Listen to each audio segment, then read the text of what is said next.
ওম শান্তি। আজ 3-3-2025 আজকের বাবার সাকার মহাবাক্য বা বলেছেন, মিষ্টি বাচ্চারা, এই অসীম জগতের নাটককে যদি সদা স্মৃতিতে রাখো তাহলে অপার খুশি থাকবে। এই নাটকে যারা খুব ভালো পুরুষার্থী আর অনন্য, তাদের পূজাও অধিক হয়ে থাকে। আজকে প্রশ্ন জিজ্ঞেস করেছেন বাবা, কোন স্মৃতি দুনিয়ার সব দুঃখের থেকে মুক্ত করে দেয়? প্রফুল্লিত থাকার যুক্তি কি? উত্তরে বলেছেন, সদা এই কথা যেন স্মৃতিতে থাকে যে এখন আমি ভবিষ্যতের নতুন দুনিয়ায় যাচ্ছি। ভবিষ্যতের খুশিতে থাকলে তোমরা দুঃখ ভুলে যাবে। বিঘ্নের দুনিয়াতে বিঘ্ন তো আসবেই, কিন্তু এই স্মৃতি যেন থাকে যে এই দুনিয়াতে আমরা বাকি যে অল্প দিনই থাকবো, তবে প্রফুল্লিত থাকবো। গীত জাগো স্বজনীরা জাগো। ওম শান্তি। এই গীত খুবই সুন্দর। এই গান শুনলেই উপর থেকে শুরু করে 84 জন্মের রহস্য বুদ্ধিতে এসে যায়। বাচ্চাদের এও বোঝানো হয়েছে যে তোমরা যখন ওপরে থেকে আসো তখন ভায়া সূক্ষ্মবতন হয়ে আসো না। এখন তোমাদের ভায়া সূক্ষ্মবতন হয়ে যেতে হবে। বাবা এখনই তোমাদের সূক্ষ্মবতন দেখান। সত্যযুগ এবং ত্রেতা যুগে এই জ্ঞানের কথা থাকে না, না সেখানে কোনো চিত্র ইত্যাদি থাকে। ভক্তি মার্গে তো অনেক অনেক চিত্র রয়েছে। দেবী দেবতাদেরও অনেক পুজো হয়। দুর্গা, কালী, সরস্বতী তো একই, কিন্তু কত নাম রেখে দিয়েছে। যারা খুব ভালো পুরুষার্থ করবে, অনন্য থাকবে, তাদের পূজাও বেশি হবে। তোমরা জানো যে আমরাই পূজ্য থেকে পূজারী হয়ে বাবার আর আমাদের পূজা করি। এই বাবাও তো নারায়ণের পূজাই করতেন, তাই না? ওয়ান্ডারফুল খেলা। নাটক দেখলে যেমন খুশি হয়, তেমনি এও এক অসীম জগতের নাটক। একে কেউই জানে না। তোমাদের বুদ্ধিতে এখন এই সম্পূর্ণ নাটকের রহস্য জানা আছে। এই দুনিয়াতে এখন অপরিসীম দুঃখ। তোমরা জানো যে এখন অল্প কিছু সময় বাকি আছে। আমরা এখন নতুন দুনিয়াতে যাচ্ছি। ভবিষ্যতের খুশি থাকলে ব্যাস এই দুঃখকে উড়িয়ে দেয়। অনেকে লিখে থাকে, বাবা অনেক বিঘ্ন আসে, ফলে ক্ষতি হয়ে যায়। বাবা বলেন যে কোনো বিঘ্ন এলেই আজ তোমরা লাখপতি, তো কাল আবার দেউলিয়া হয়ে যাবে। তোমাদের তো ভবিষ্যতের খুশিতে থাকতে হবে, তাই না? এ হলো রাবণের আসুরি দুনিয়া। চলতে চলতে কোনো না কোনো বিঘ্ন আসবে। এই দুনিয়াতে আমরা অল্প কিছুদিন আছি, তারপর আমরা অগাধ সুখে দুনিয়ায় যাব। বাবা বলেন না যে কাল শ্যামলা গায়ের ছেলে ছিল। বাবা এখন তোমাদের নলেজ প্রদান করে সুন্দর করে তুলছেন। তোমরা জানো যে বাবা হলেন বীজরূপ। তিনি সত্য, তিনি চৈতন্য, তাকে সুপ্রিম সোল বলা হয়। উনি থেকেও উচ্চে থাকেন। তিনি পুনর্জন্মে আসেন না। আমরা সবাই জন্ম মরণে আসি। তিনি রিজার্ভ থাকেন। তা তো অন্তিম সময়ে এসে সবাইকে সদ্গতি করতে হয়। ভক্তি মার্গে তোমরা জন্মান্তর ধরে গেয়ে এসেছ। বাবা তুমি এলে আমি তোমারই হয়ে যাব। আমার তো এক বাবা, দ্বিতীয় আর কেউ নেই। আমরা বাবার সঙ্গেই যাব। এ হলো দুঃখের দুনিয়া। ভারত কত গরিব। বাবা বলেন, আমি ভারতকেই বিত্তমান বানিয়েছিলাম। রাবণ তারপর নরক বানিয়ে দিয়েছে। তোমরা বাচ্চারা এখন বাবার সম্মুখে বসে আছো। গৃহস্থ জীবনেও অনেকেই থাকে। সবাই এসে তো আর এখানে বসবে না। তোমরা গৃহস্থ জীবনে থাকো, রঙিন কাপড়ও পরো। কে তোমাদের বলে যে সাদা কাপড় পরো? বাবা কখনোই কাউকে এমন বলেননি। তোমাদের ভালো লাগে না তাই তোমরা সাদা কাপড় পরেছ। এখানে তোমরা যদিও সাদা কাপড় পরে থাকো, কিন্তু রঙিন কাপড় যারা পরে সেই পোশাকেও তারা অনেককেই কল্যাণ করতে পারে। মাতাদের নিজেদের পতিদের বোঝাতে হবে ভগবানুবাজ হলো পবিত্র হতে হবে। দেবতারা পবিত্র, তাই তো তাদের সামনে মাথা নত করে। পবিত্র হওয়া তো ভালো, তাই না? তোমরা এখন জানো এ হলো সৃষ্টির অন্ত। বেশি অর্থ দিয়ে কি করবে? আজকাল ডাকাতিও হয়, ঘুষখোর কত বেড়ে গেছে। এ হলো এখানকার জন্য গায়েন যে কারো ধন ধুলায় চাপা পড়ে যাবে, কারোর ধন রাজা খাবে। সফল তাদেরই হবে যারা ধনী, অর্থাৎ বাবার নামে খরচ করবে। ধনীও এখন সম্মুখে রয়েছেন। বুদ্ধিমান বাচ্চারা এখন সবকিছুই বাবার নামে সফল করে নেয়। মানুষ তো সব পতিতকে দান করে। এখানে তো পুণ্য আত্মাদের দান নিতে হবে। ব্রাহ্মণ ছাড়া আর কারোর সঙ্গেই কানেকশন নেই। তোমরা হলে পুণ্য আত্মা, তোমরা পুণ্যেরই কাজ করো। এই যে বাড়ি বানানো হয় সেখানেও তোমরাই থাকো। পাপের তো কোনো কথাই নেই। যা কিছুই অর্থ থাকে তা ভারতকেই স্বর্গ বানানোর জন্য খরচ করতে থাকে। অনেকে নিজের পেটে খিল দিয়েও পেটে পট্টি বেঁধে বলে, বাবা আমার একটি ইটও যদি এখানে লাগিয়ে দাও তবে ওখানে আমি মহল পেয়ে যাব। বাচ্চারা কত বুদ্ধিমান, পাথরের পরিবর্তে সোনা পেয়ে যায়। সময় অল্পই বাকি। তোমরা কত সার্ভিস করো। প্রদর্শনী মেলাও বৃদ্ধি পাচ্ছে। কেবল বাচ্চারা যেন তীক্ষ্ণ হয়ে যায়। ওরা অসীম জগতের বাবার হতে পারে না, কারণ মোহ ছাড়েই না। বাবা বলেন, আমি তোমাদের স্বর্গে পাঠিয়েছিলাম, আবার এখন তোমাদের স্বর্গের জন্য তৈরি করছি। তোমরা যদি শ্রীমতে চলো তাহলে উচ্চপথ পাবে।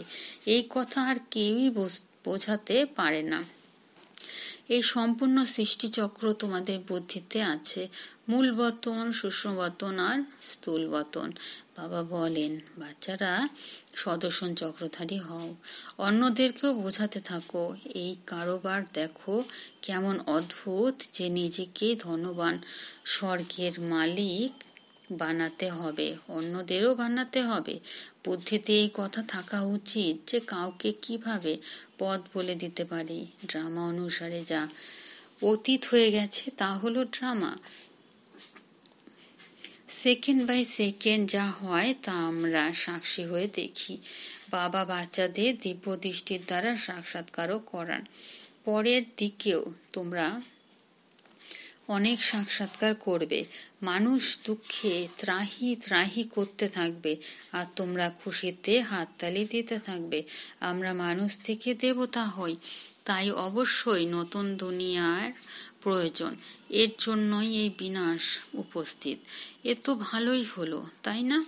মানুষ মনে করে নিজেদের মধ্যে লড়াই করব না, পিস হয়ে যাক, ব্যাস। কিন্তু এ তো এই ড্রামাতে নির্ধারিত আছে। দুই বানর নিজেদের মধ্যে লড়াই করে আর মাখন মাছ থেকে তৃতীয় জন পেয়ে গেল। তাই বাবা এখন বলছেন, আমি তোমাদের বাবা, তোমরা আমাকে স্মরণ করো আর সকলকেই পথ বলে দাও।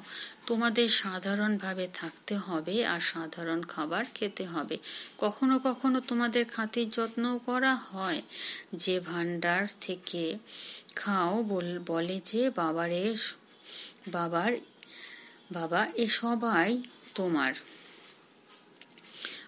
এসবই তোমার। বাবা বলেন, তোমরা ট্রাস্টি হয়ে দেখাশোনা করো। বাবা এ সব কিছুই তোমার দেওয়া।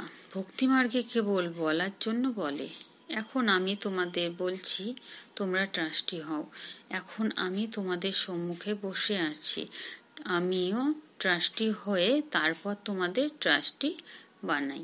তোমরা যা কিছুই করো জিজ্ঞাসা করে করো। বাবা প্রতিটি কথাই রায় দিতে থাকবেন। বাবা বাড়ি বানাবো, এটা করব, বাবা বলবেন করো, কিন্তু পাপাত মাদের দিও না। সন্তান যদি জ্ঞানে না চলে, যদি বিয়ে করতে চায়, তাহলে কি আর করা যেতে পারে? বাবা তো বোঝান তোমরা কেন অপবিত্র হও, কিন্তু কারোর ভাগ্যে যদি না থাকে তো পতিত হয়ে যায়। অনেক প্রকারের ঘটনা হতে থাকে। পবিত্র থাকা সত্ত্বেও মায়ার থাপ্পড় লেগে যায়, খারাপ হয়ে যায়। মায়া খুবই প্রবল, সেও কামের বশ হয়ে যায়। তখন বলা হয় ড্রামার ভবিতব্য। এই মুহূর্ত পর্যন্ত যা কিছুই হয়েছে পূর্বকল্পেও এমনই হয়েছিল, নতুন কিছুই নয়। ভালো কাজ করাতে বিঘ্ন সৃষ্টি করে, এ কোনো নতুন কথা নয়। আমাদের তো তন মন এবং ধনের সাহায্যে ভারতকে অবশ্যই স্বর্গ বানাতে হবে। আমরা সবকিছুই বাবাকে সোয়াহা করে দেব। বাচ্চারা, তোমরা জানো যে আমরা শ্রীমতে চলে এই ভারতের আধ্যাত্মিক সেবা করছি। আমাদের বুদ্ধিতে আছে যে আমরা আবার আমাদের রাজ্য স্থাপন করছি। বাবা বলেন, এই আধ্যাত্মিক হসপিটাল কাম ইউনিভার্সিটি 3 পা পৃথিবীর জমিতে খুলে দাও, যাতে মানুষ চিরসুস্থ এবং সম্পদবান হতে পারে। এই 3 পদ পৃথিবীর জমিও কেউ দেয় না।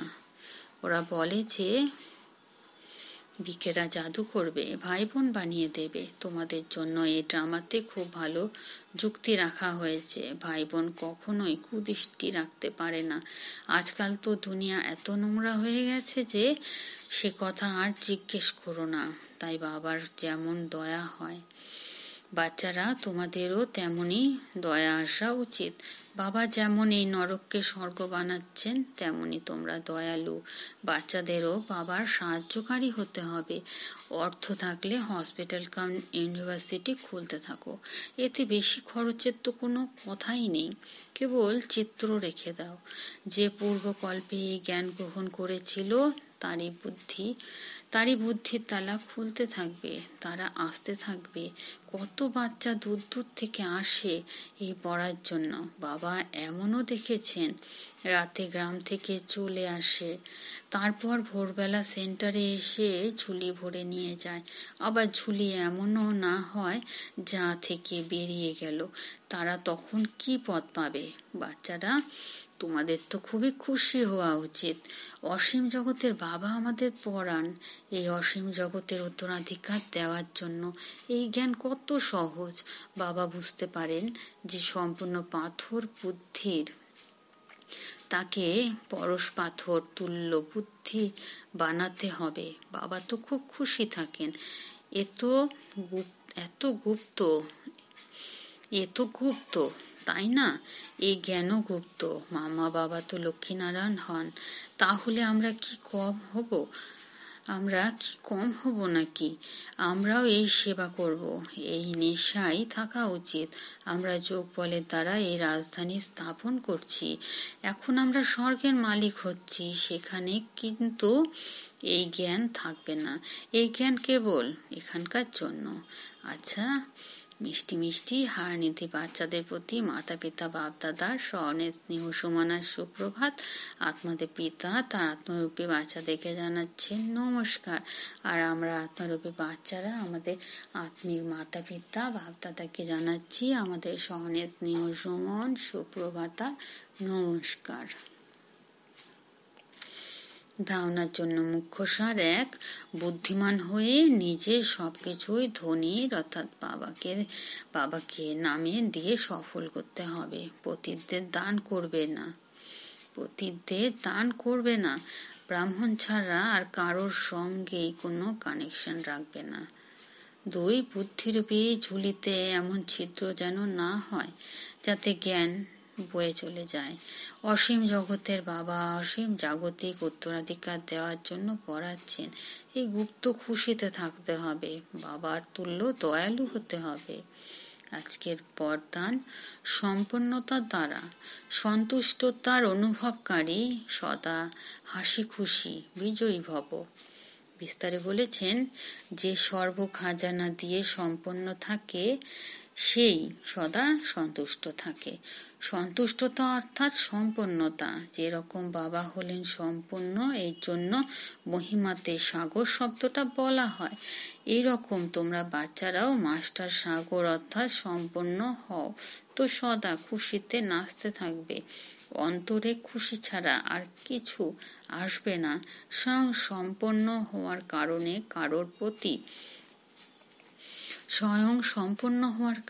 কারোর প্রতি বিরক্ত হবে না। কোনো প্রকারের ঝঞ্ঝাট বা বিঘ্ন একটা খেলা অনুভব হবে। সমস্যা মনোরঞ্জনের সাধন হয়ে যাবে। নিশ্চয় বুদ্ধি হওয়ার কারণে সদা হাসি খুশি আর বিজয়ী থাকবে। আজকের স্লোগান, বিপরীত পরিস্থিতি দেখে ঘাবড়ে যাবে না, তার থেকে শিক্ষা নিও, নিজেকে পরিপক্ক বানাও। মাতেশ্বরীজির অমূল্য মহাবাক্য। 1. পরমাত্মা গুরু, টিচার, পিতা রূপে ভিন্ন ভিন্ন সম্বন্ধের অবিনাশী উত্তরাধিকার প্রদান করেন। দেখো, মামা বলছেন, দেখো, পরমাত্মা 3 রূপ ধারণ করে অবিনাশী উত্তরাধিকার প্রদান করে। তিনি আমাদের যেমন বাবাও, টিচারও, আবার গুরুও। এখন পিতার সঙ্গে পিতার সম্বন্ধ, টিচারের সঙ্গে টিচারের সম্বন্ধ, আর গুরুর সঙ্গে গুরুর সম্বন্ধ। পিতাকে যদি তালাক নিয়ে নিই তাহলে উত্তরাধিকার কিভাবে পাবো? যখন উত্তীর্ণ হয়ে টিচারের কাছ থেকে সার্টিফিকেট নেবে, তখন টিচারকে সাথে পাবে। যদি বাবার বিশ্বাসী আজ্ঞা পালনকারী বাচ্চা হয়েও বাবার নির্দেশে না চলো, তাহলে ভবিষ্যৎ প্রারব্ধ তৈরি হবে না। তখন পূর্ণ সদ্গতিও প্রাপ্ত করতে পারবে না। বাবার থেকে পবিত্রতার অবিনাশী উত্তরাধিকারও নিতে পারবে না। পরমাত্মার প্রতিজ্ঞা হলো, তোমরা যদি তীব্র পুরুষার্থ করো, তাহলে আমি তোমাদের 100 গুণ লাভ প্রদান করব। শুধুমাত্র বলার জন্য নয়, তার সঙ্গে গভীর সম্বন্ধেরও প্রয়োজন। অর্জুনকেও নির্দেশ দেওয়া হয়েছিল যে সবাইকে মারো, নিরন্তর আমাকে স্মরণ করো। পরমাত্মা তো সমর্থ, সর্বশক্তিমান, তিনি তার প্রতিজ্ঞা অবশ্যই পালন করবেন। কিন্তু বাচ্চারাও যখন লৌকিক সম্পর্ক ছিন্ন করে এক বাবার সঙ্গে সম্পর্ক রাখবে, যখন সকলের থেকে বুদ্ধিযোগ ছিন্ন করে এক পরমাত্মার সঙ্গে জুড়বে, তখনই তার থেকে সম্পূর্ণ উত্তরাধিকার পাবে। 2. সর্ব মনুষ্য আত্মা পুনর্জন্মে আসে। মামা বলছেন, দেখো, যে ধর্ম স্থাপন করতে আসে সে পুনর্জন্ম নিয়ে নিজের ধর্মের পালন করতে আসে। সে না নিজে মুক্ত হতে পারে আর না পারে অন্যকে মুক্ত করতে। যদি এইভাবেই মুক্ত হতে থাকে, তাহলে বাকি যারা মুক্তি পায় না তারাই এই সৃষ্টিতে বাঁচবে। কিন্তু এমন তো হতে পারবে না যে পাপাত্মা থেকে যাবে আর পুণ্যাত্মারা চলে যাবে। যেমন সন্ন্যাসীরাও নির্বিকারী হয়। যদি তারা মুক্ত হয়ে যায়, তাহলে তো পাপাত্মারা থেকে যাবে আর পুণ্যাত্মারা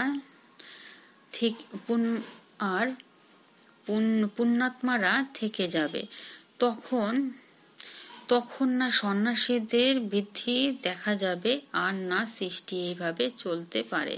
পুণ্য আত্মারা এই সৃষ্টিকে আটকে রাখে তাদের নির্বিকারী শক্তির দ্বারা, তো সৃষ্টি চলতে থাকে।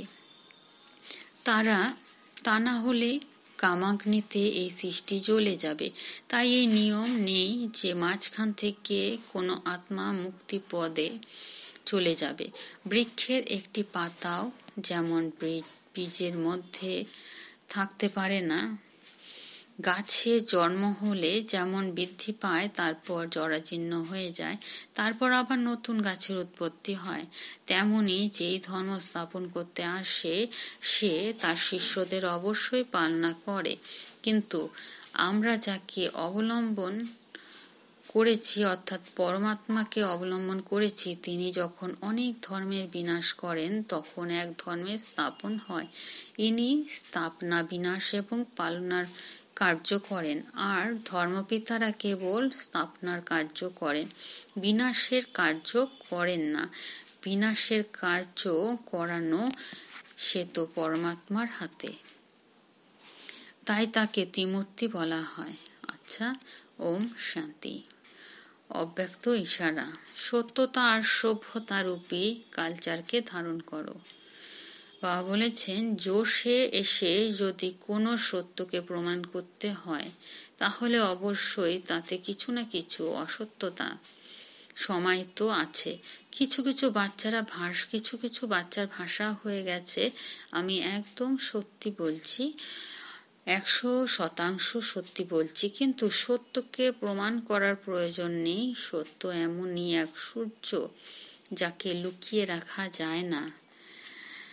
চাও যত বড়ই দেওয়াল কেউ সামনে নিয়ে আসুক, কিন্তু সত্য তার প্রকাশ কখনো লুকাতে পারে না।